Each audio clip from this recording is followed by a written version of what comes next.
Namaskar. Hello and welcome to PGurus channel, Daily Global Insights with Sridhar Chityala ji. We had our last insight on Wednesday. We're back on Sunday. A lot of important information that to be shared with you. Please like this video, and if you have not already subscribed to your video, please do subscribe to our channel. Let's welcome Sridhar Chityala ji. Sridhar ji, namaskar and welcome to PGurus channel. How are you, sir? Namaskar, Ji. Namaskar. First and foremost, welcome back, Ji. We missed you very badly. Welcome back, and wishing you a very happy Diwali and Deepavali to you and your family, and most important, good health and faster recovery to you, Sriji. Thank you so much, sir, and all our viewers, happy Dhanteras, and wish you all a very happy Deepavali. Stay safe out there whenever you're bursting crackers. Make sure your new clothes don't get caught and tangled or anything like that. And now let's jump right into our daily global insights. Sridharji, you have a lot of comparative information today. Also, viewers, what the United States doing? There is a method to this madness, and that's what Sridharji is going to be sharing today. We are also going to be looking at India's numbers. India is zooming, US is holding, meaning like the tariffs has not really put a huge dent in the United States budget. That's what we are going to see by looking at the numbers itself. Sridharji, I yield the floor to you, sir. And again, one more request to all of you people: please like this video. Over to you, sir. Thank you, Sriji. Okay, so I think we're trying to answer the questions, which is namely, let's look at comparatively India and United States. We'll probably even do China later, but let's compare India and United States and see, what their economic trajectory is and how the tariffs and other things are having an immediate impact and then the long-term impact. The other question that we'll try to answer is why India is on a roll, why everybody, you read the papers, you read the media, everywhere it is about, India, and, everybody follows India in terms of its growth trajectory and the opportunity, notwithstanding some of the challenges India has faced on headline tariffs, etc. Headline tariffs, and notably, from its most important trading partner, United States. Is US in a deep hole? Yes, US is in a deep hole, but US is not going to sink. There are people working behind the scenes as to how to pull it out of that. And so, we'll cover that part of it with data. And are we seeing some signs of early headwinds? I think we are, as a result of some of the systemic issues that we see. And will we prevail? I believe there may be a temporary hiccup, but it'll move forward. Tariffs, is it hurting or helping? According to many people, including IMF, really the tariffs have not hurt United States or global economy. There is no downward, what you call, scaling of the economy. There may be some minor aberration, but it's not going to be material. Now, where is the India-US dialogue and US-China? So are we beginning to see, some kind of early signs of an opportunity to close? Again, everybody says, we're going to do the deal, but every time you try and do a deal, Trump props up and says, hey, India has agreed to reduce oil from Russia and then probably buy from us. And then India says, we never spoke with President Trump about it. I don't know who spoke, who didn't speak, but the story is that there seems to be some movement towards India buying more oil from US. So this is what we'll cover. But first and foremost, we'll try to give you the key economic KPIs as of October 2025. When nominal GDP, everybody knows, is at 4.2 trillion, and PPP is at 17.7 trillion for India, and then 30.62 trillion for United States, and there's no difference on the PPP side. Now, this is where the reference. It is the reference against which others are measured, sir. Correct. And then the GDP growth, as you all know, is continuing to be not 8% plus, but is in the 6.5 to 6.7%, because I've seen some forecasts at 6.8% for India. So when you look at 24, which it finished 25, it finished 26, The predictions are 6.5, and we have even IMF predicting 6.3% for FY27, which all means that India is, swaggering its way towards its 5 trillion goal on the nominal GDP side. As far as the US is concerned, US is, a large base. Surprising 24 was 2.8%, despite the headwinds by tariff and other kinds of high interest rates. There's still FY25 is likely to be annualized 2%, though we saw last quarter 3.8% in United States, but it's not going, it's one quarter. But when you annualize it across the 4 quarters, then this is the number. 26 also 2.1. Now, this is the crux of the difference between the two economies, and that's why United States is hurting from an immediate and to long term, unless if they don't change course.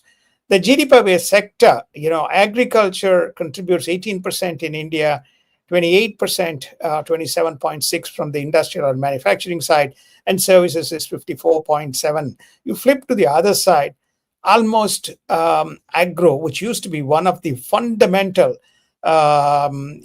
economic drivers of United States, has reduced to 1%. The whole Fed banking system that was created is based on agro imports and exports. And to see the neglect is very, very sad state of affairs. And this is why they're trying to push everybody else to buy US agro products and see what they can do to that to tilt. Then on the manufacturing side, this is the battle of Trump. This is the battle lost by all prior presidents when they gave it away to China. And today, from the manufacturing or from the industry side, the contribution notwithstanding, we're talking about a large base, is only 19%. And services is 80%. Low margins, 80%. This is the battle. This is the reason why we have a huge imbalance. And, India has tilted the tables, namely that it may have gone in that direction, but several of the Modi government programs, the PLI, the reforms, and various indigenization, both on the high-end defense sectors as well as the lower-end retail consumer sectors, manufacturing is moving to India. India should try to have at least 30 to 32% or 35% if possible of its GDP in the industrial segment. India has done phenomenal job on the inflation. Inflation has now dipped from almost 4% to 1.5% as of September. I don't know whether it's going to go up as a result of some of the trends we are seeing elsewhere in the world. United States is around 3%, still manageable. Unemployment, India is around 5%, and United States has had a healthy kind of unemployment. This unemployment number may be a little bit misguiding, notably because we covered this in several of the DGI programs that after post-COVID, many people did not return to workforce. So we have to look at the participation rate, but it's still at a healthy 4.3%. Now, this is another problem for United States. The average balance in a savings account or a retirement account in United States is abysmally poor. So the savings rate is one of the things that's helping India, probably because of the several national schemes like Provident Fund and cultural heritage too. Heritage too. Yeah. So it's about 32% of GDP, whereas United States is abysmal around the 18% of the GDP. That was last calculated in 2022. They haven't done the rework of this. And if they do, it probably may be even closer to 16% or less than 16%. So if you can, this is the first page of the data. So when you look at the data, you can see as to why India is accelerating when you look at several of the key KPIs relative to United States, and why United States is fighting. We'll come to one more data variable on the tariffs, as well as trying to bring manufacturing back home. As far as the 10-year bonds, which always reflect the state of the demand for the debt, India is around 7.2% because of the dollar rupee discounting. That's also still likely to come down to about 6%. United States is at 4%, and they are trying to get this to about 2% or even 2.5%. This is the cost of this is the yield generated by a 10-year bond. PMI, which measures the manufacturing index, which has to be around or greater than 50%, is a reflection that there is a positive expansion happening in the specific sectors, which is manufacturing and services. There is a very healthy, which means there's not only private capital formation, but there's also expansion of manufacturing and services. So India is following a very healthy number here, 58 and 62, 61%. And US is almost there on the manufacturing and services. That is within the terrain of what they are doing, though the headline number is only 18%. Within the terrain, they are still at a very healthy percentage. Really, they have to kind of get this manufacturing stuff as a contributing GDP number at a much higher, and curtail their imports. So when you come to imports and exports, which define your trade deficit, you can see that India's exports is 825 billion, and then imports is around 915. This is the last year number, okay, and the deficit was around the $95 billion mark, 94 billion. But what's happening is there has been a 4%, 4 to 5% growth, which is what Mr. Piyush Goyal has been saying, notwithstanding the tariffs, that exports are growing as well as imports are growing. Okay, so the trade deficit is likely to widen. The question is, this is all pre this 50% tariff, which came into effect end of August. So we need to see what happens. But already there are signs, because of the tariffs, the US exports to US are coming down. Remember, India enjoys $100 billion exports to US market, and how that will play out remains to be seen post the negotiations. We have touched the US, and this is another kind of derailer from a US point of view. We have covered through separate programs. The US exports is only $2 trillion, and the US imports is $3.2 trillion. The $1.2 trillion, vast majority of it is sitting across three countries. We again covered that, which is Canada, China, and Mexico.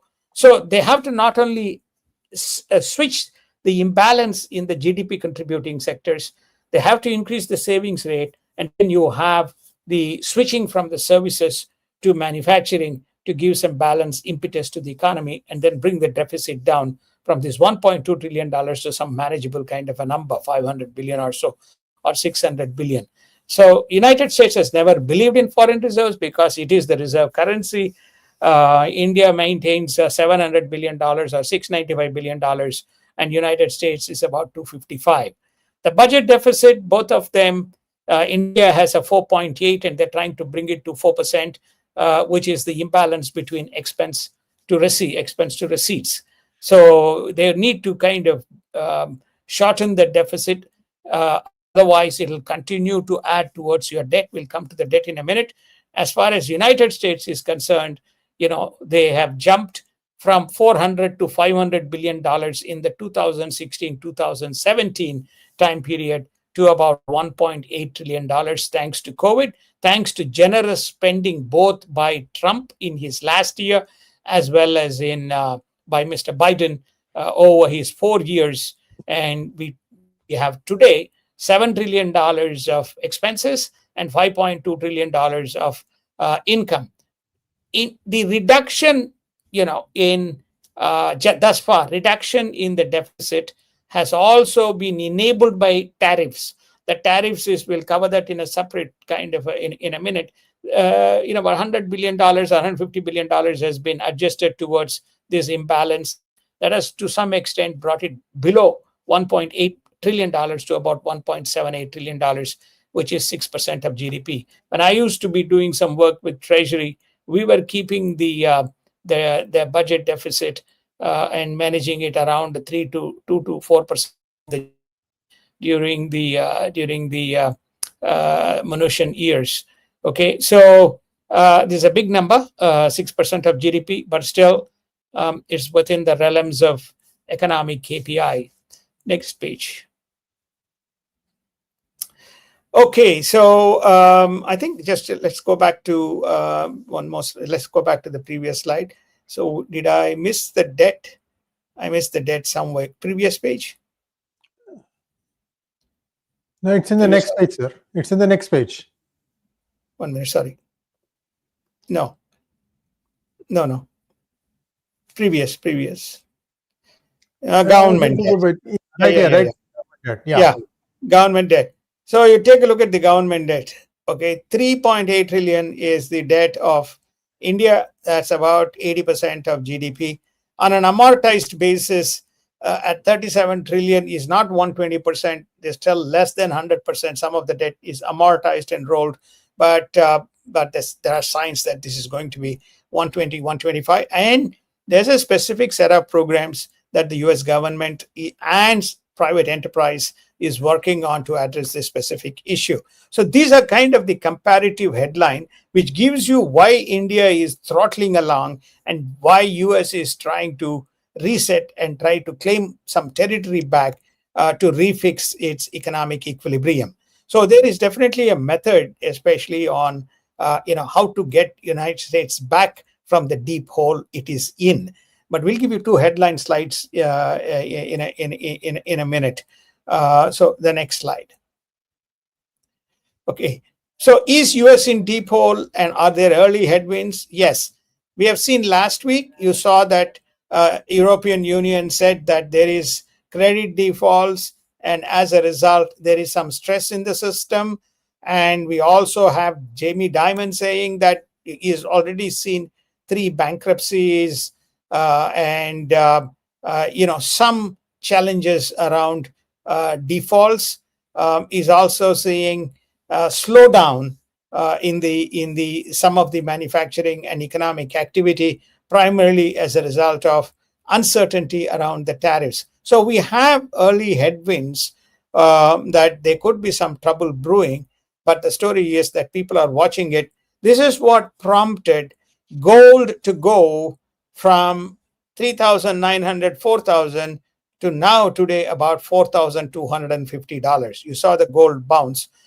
Some people attribute it not only to the economic headwinds, but also attribute it to the sudden upsurge in the demand, which also added to the import bill of India, because Indians are big consumers of gold, and this is festive season. So some of these things pointed out to the demand in gold, and gold is now zooming on its way towards the 5,000 mark with the geopolitical risk as well as the economic headwinds and people fearing, hey, will there be a discounting of the dollar? Okay, so that's the reason. There's also geopolitics. And if you are the latest news coming out is Israel has launched an air raid in Gaza because some of the militants have not laid down and started attacking the soldiers, Israeli IDF, within the Gaza territory, which they're entitled to hold on to. So let us see how long that peace kind of holds. And we also have had some issues from the Iranians. So both this stuff creating some headwinds. There's also now growing but much louder rumors that whether Xi Jinping is in control of power or whether there is something looming in the horizon A there. massive purges yesterday eve, sir. But Yep. 15, 17 generals. Oh my goodness. I lost count, sir. I knew some of the names. Said, what? What the hell are these guys up to? So there's massive churn going on. So let's continue on this one, sir. Right. So that's on. We have given you the data that it is in a deep hole. It is going to spend in the next 10 years from 25 to 35 on a $7 trillion expense, growing at about 4%. Close to about $80 trillion is going to be spent by the US government. So they really need to think about how they're going to take $7 trillion or $8 trillion out of this and put that money back into paying off the debt to the extent that they can bring the deficit down. This is one of the programs that we are looking at. The other thing that is also being looked at is how to reduce, how to converge on this gap between receipts. Receipts is 5.2 trillion and expenses is 7 trillion. That's the 1.8 trillion dollars. And the big driver there is the interest costs. And to see whether the reduction in the interest rate costs, reduction in the interest rates will help to to downsize that specific number as well. Next slide. Okay, this is the current trend. By current trend, that by 2035, the debt will be 118% of 118% of the GDP.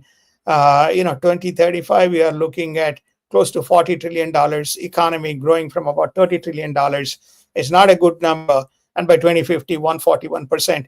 There's a video that has been released by Warren Buffett.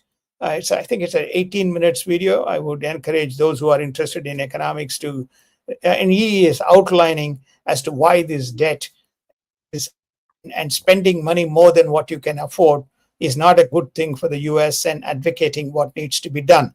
So therefore, this specific program, stabilizing the US debt to 100%, is about reducing the debt by about $7.8 trillion. We believe that that can happen through frugal cutting of the budget, plus also finding other means by which this number can be reduced.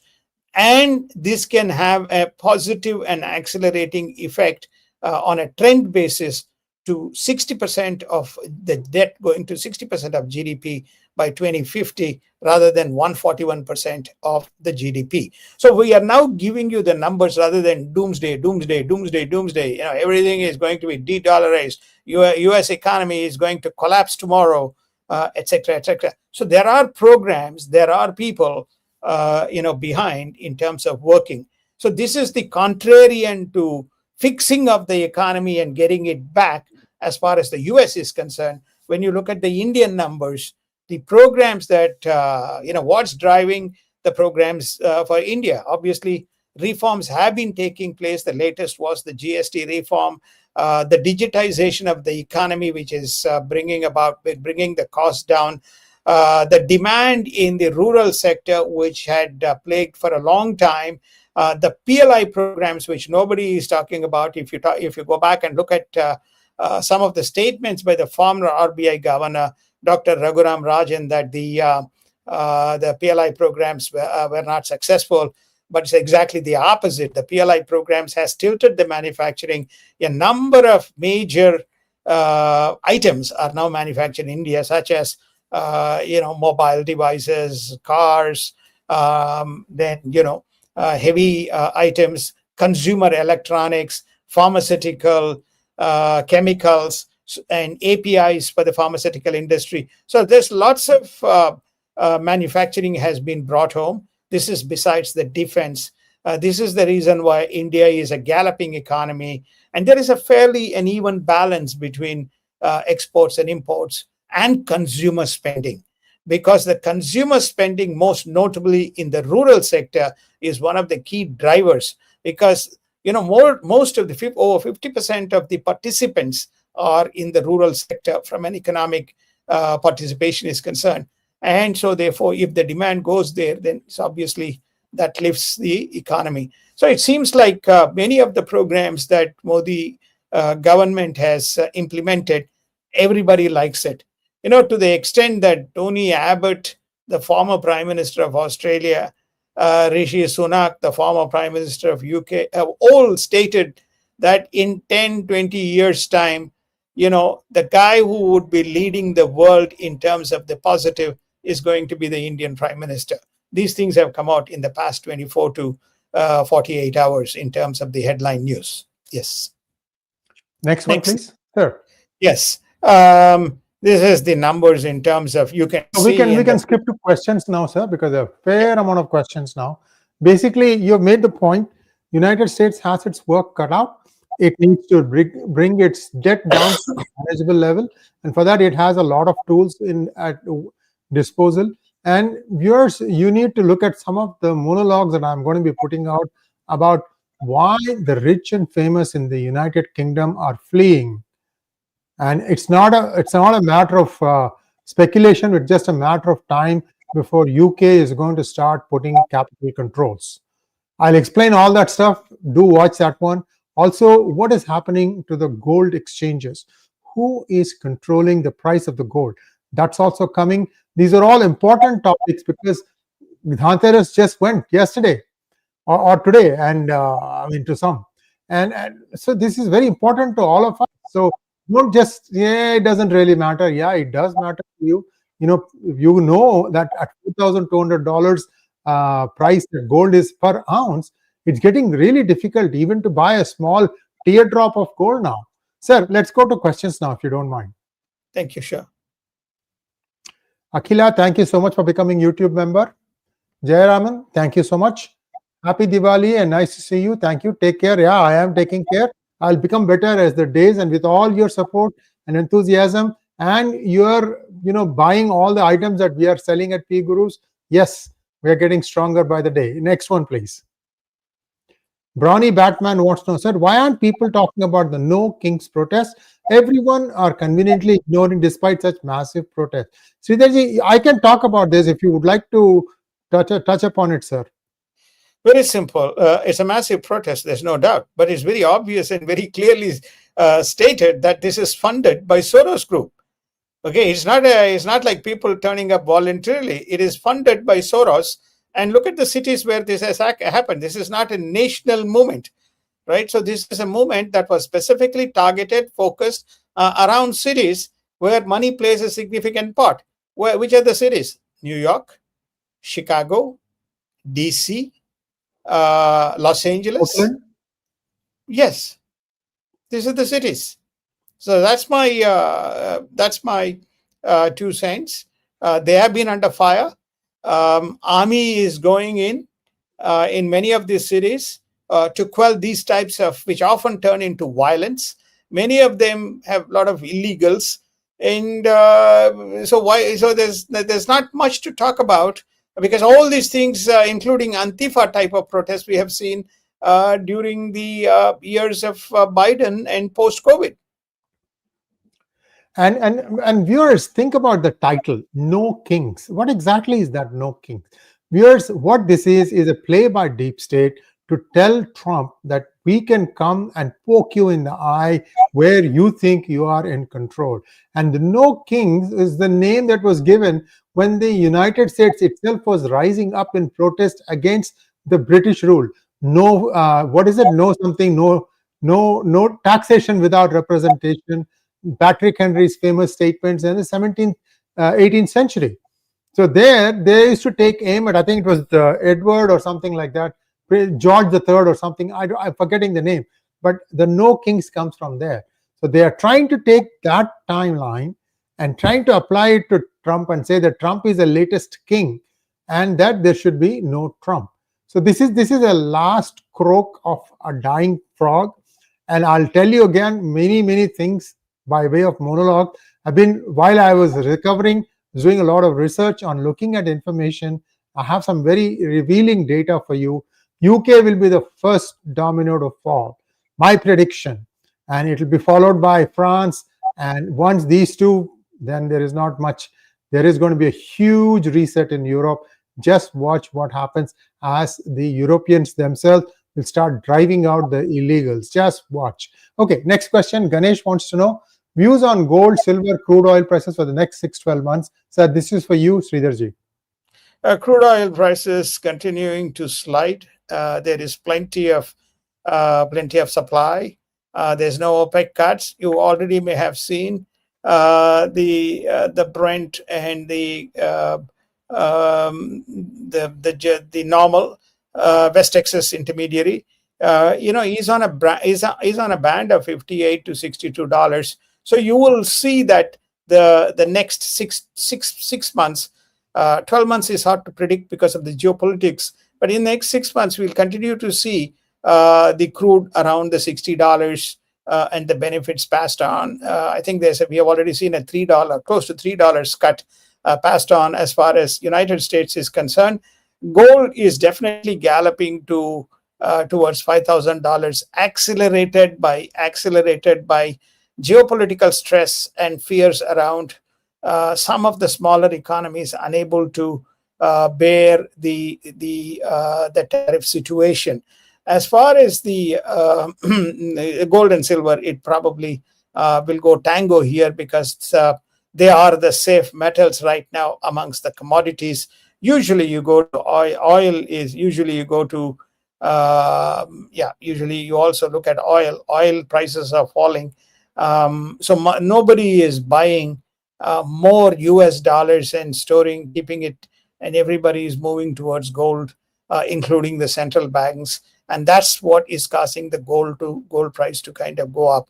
We will continue to see this situation until there is geopolitical stability, number one, until we are already seeing some headwinds in China, and also the resolution of the tariff issues, plus some of the Middle Eastern tensions, that it doesn't get out of control.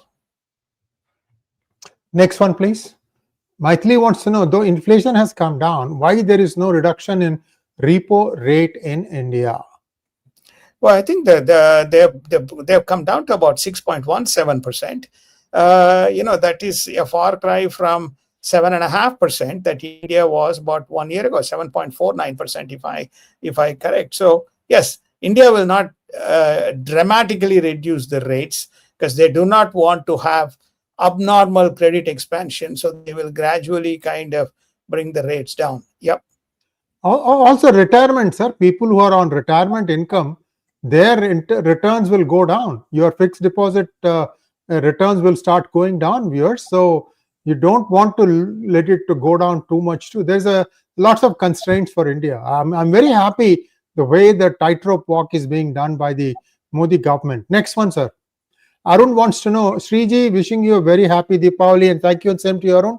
The tariffs is causing quite a bit of pinch in our pockets, with Indian imported groceries having increased between 20 to 50%. We can survive, but for how long? Sir, just give us a little bit of an insight. We know a few things are happening. The 25% tax on India for buying oil from crude, I think that's going to come off very soon, isn't it?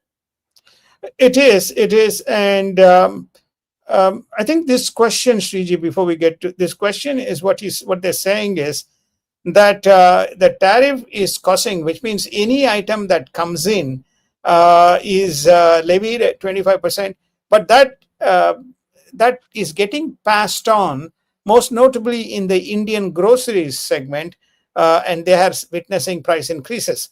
It's very interesting that you saw the inflation number. The consumer confidence in the US market, that survey has also come out. The consumer confidence is basically because those costs have been absorbed in the traditional consumer produce segments, which is not Indian groceries. Much of it has been absorbed by the retailers. They have not yet passed on those high costs as yet to the retailers. That's number one. Number two, you've also seen reduction in the oil prices and gas consumption. There are three main areas of expense. One is gas, second is food, and the third is finance, which is namely, people take money through credit cards and so on to fund whatever their expenses are. You do see the food expenses remain more or less on par rather than reduction, notwithstanding the fact these tariffs have not had impact on the price of foods. As far as the fuel, there has been a good reduction as a result. It's not $74 we are talking about. We are talking about $60. That's a significant kind of a number reduction. As far as the Indian thing is concerned, that's always the case, folks. I mean, you know that if you have lived in the United States for long, you do feel the pulse almost in real time on a day-to-day basis when you go to an Indian grocery store. Yes, indeed. Next question, please. Pawan Kishore wants to know, are Chinese men controlling hedge funds that control US stock market? Why do stocks always fall with tariff war on China? They fall basically because you can see immediate implications China is the manufacturing hub for United States, retail, consumer electronics, then construction industry. All these are reliant, automobile industry. There's a significant amount of imports flowing from China, and there's a significant of raw materials, including the rare earths. So therefore, any tariff issues, and we have already given you an answer that in United States is 80.1% is a services economy, only 18% a manufacturing economy. So there's a significant amount of risks as a result of this tariff war, which could create impairment to the US economy. So that is the reason why whenever there is any kind of an imbalance with China, United States coughs. Thank you so much, Anil Kumar Sharma, for becoming a YouTube member. And that brings us to a close of today's program. Sridharji will be back again. If something breaking happens in the middle of the week, Sridharji will give us an update, most likely on a Wednesday. And stay safe, everyone. Please enjoy your Diwali. And Sridharji, as always, a pleasure to have you on our channel, sir. Thank you so much for doing the solo show last week. And hopefully it won't happen again. Namaskar.